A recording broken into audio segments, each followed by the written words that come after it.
தின அரசியல் பார்வையாளர்கள் அனைவருக்கும் வணக்கம். இன்னைக்கு நம்ம எது சம்பந்தமா பார்க்க போறோம்னு கேட்டீங்கன்னா, விடுதலை சிறுத்தை கட்சியினுடைய நாகை சட்டமன்ற உறுப்பினர், அதாவது முன்னாள் சட்டமன்ற உறுப்பினர் ஆளூர் ஷானவாஸ் அவர்களுக்கு விசிக தலைவர் திருமாவளவன் சீட்டு தரல அப்படிங்கிறத பத்தி தான் ஒரு மிகப்பெரிய பேசுபொருளா சமூக வலைதளங்கள் முழுக்க ஓடிட்டு இருக்கு. இது பத்தி தான் இந்த வீடியோல பார்க்க போறோம். வாங்க பார்க்கலாம்.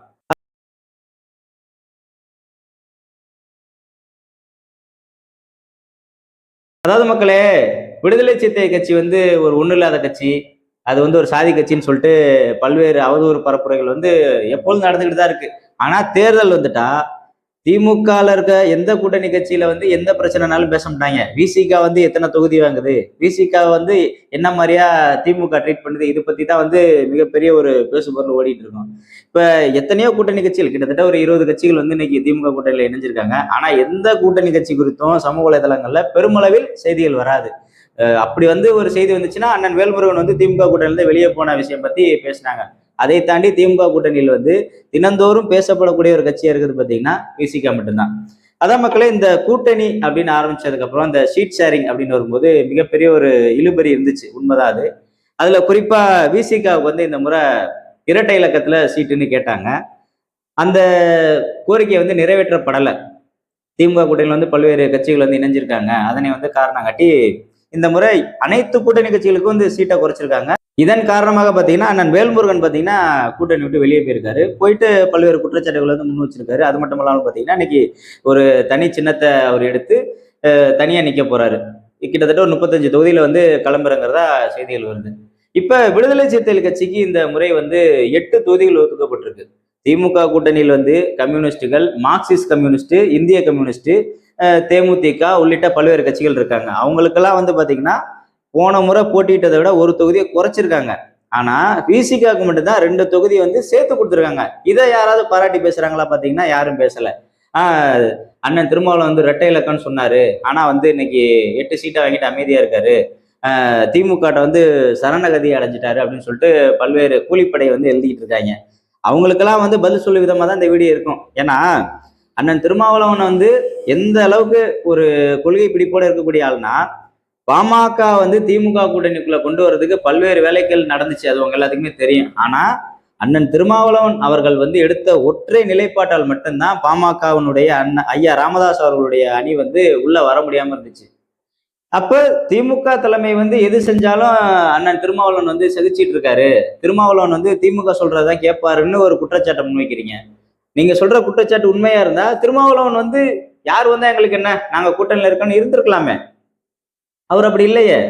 நான் ஒரே வார்த்தை, அவரு தலைவர் எடுத்த ஒரே முடிவு என்னன்னா, பாமக பாஜக இருக்கிற கூட்டணியில நான் இருக்க மாட்டேன். அப்படி உள்ள வந்தா நான் வெளியே போயிடுவேன். நான் வெளியே போய் தனியா வேட்பாளரை போடுவேன். நான் சந்திப்பேன், தேர்தலில் சந்திப்பேன். எனக்கு இப்ப இருக்க 4 எம்எல்ஏ இருந்தாலும் பிரச்சனை இல்லை, இல்லைன்னாலும் பிரச்சனை இல்லை. பதவியை ஒரு பெரிய பொருட்டா நான் எடுத்துக்க மாட்டேன்னு சொல்லி ஒரு பேசிட்டு போயிட்டே இருக்காரு. ஆனா இன்னைக்கு இந்த 8 தொகுதியில இதுவரை வாய்ப்பளிக்கப்பட்டதுல வன்னியரசு அவர்களுக்கு சீட்டு மறுபடியும் கொடுத்துருக்காங்க. ஏன்னா போன டைம் வானூர் தொகுதி கொடுத்தாங்க. வானூர் தொகுதியில வன்னியரசு அவர்களால் வெற்றி பெற முடியல. அதனால மீண்டும் கொடுத்துருக்காங்க. சிந்தனை செல்வன் பாத்தீங்கன்னா அவர் பொதுச் செயலாளர். அதன் அடிப்படையில் அவருக்கு சீட்டு கொடுத்துருக்காங்க. மற்றபடி எல்லாமே புதுமுகங்கள். இதுல ஒரு மிகப்பெரிய ட்விஸ்ட் என்னன்னு கேட்டீங்கன்னா, அண்ணன் திருமாவளவன் காட்டுமன்னார் கோயில் தொகுதியில இறங்கினாதான் மிகப்பெரிய தமிழக அரசியலே அதிர்ந்தது இந்த செய்தி. ஏன்னா மாநில அரசியலை தாண்டி அவர் தேசிய அரசியலுக்கு போயிட்டாரு. கிட்டத்தட்ட எம்பியை தான் அவர் ஃபோக்கஸ் பண்ணி வேலை பார்த்துட்டு இருக்காரு. அப்படி இருக்கக்கூடிய திருமாவளவன் பாத்தீங்கன்னா இப்ப காட்டுமன்னார் கோயில்ல கிளம்புறாங்க. திமுக மிகப்பெரிய ஒரு சவாலா தான் இருந்துச்சு.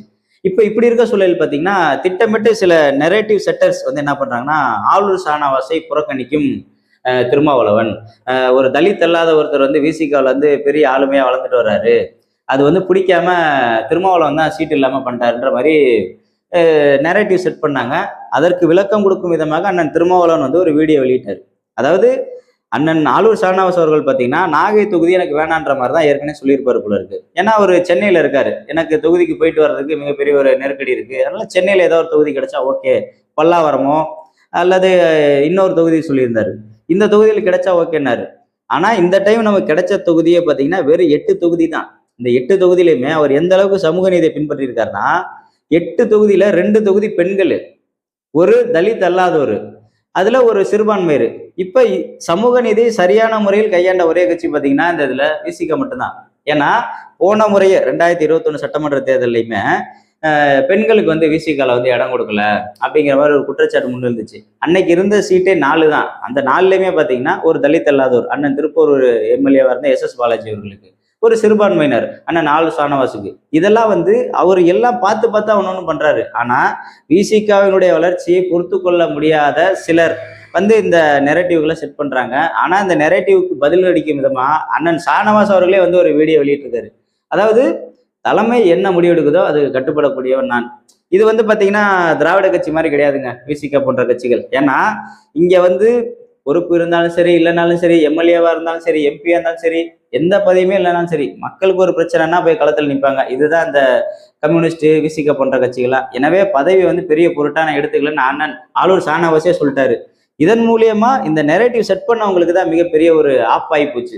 ஏன்னா விசிகா குறித்து அவதூறு பரப்புறதுக்கு பல கூட்டங்கள் இருக்கு, அது உங்க எல்லாத்துக்குமே தெரியும். ஆனா எத்தனை தேர்தல்ல எவ்வளவு நெருக்கடிகள் வந்தாலும் அதை ரொம்ப இலகுவா கையாண்டு வெற்றியை வந்து இந்த திமுக கூட்டணிக்கு கொடுத்துக்கிட்டே இருக்கவர் தான் அண்ணன் திருமாவளவன் அவர்கள். இப்பவுமே மிக குறைந்த சொற்ப இடங்கள் தான், 8 இடங்கள்ன்றது மிக குறைந்த ஒரு இடம் தான். ஆனா இந்த 8 இடத்திலுமே வெற்றி பெறுவதற்கு அயராது பாடுபட்டு இந்த மண்ணில் மதவாத சக்திகள் கால் ஊன்றாமல் இருக்கிறதற்கு அண்ணன் திருமாவளவன் அவர்கள் ஒருபோதும் சம்மதிக்க மாட்டார். அதற்காக மட்டுமே இந்த கூட்டணியில் இருந்து அவர் செயல்படுகிறார் என்பதுதான் அனைவருக்கும் தெரிந்த ஒரு கருத்து.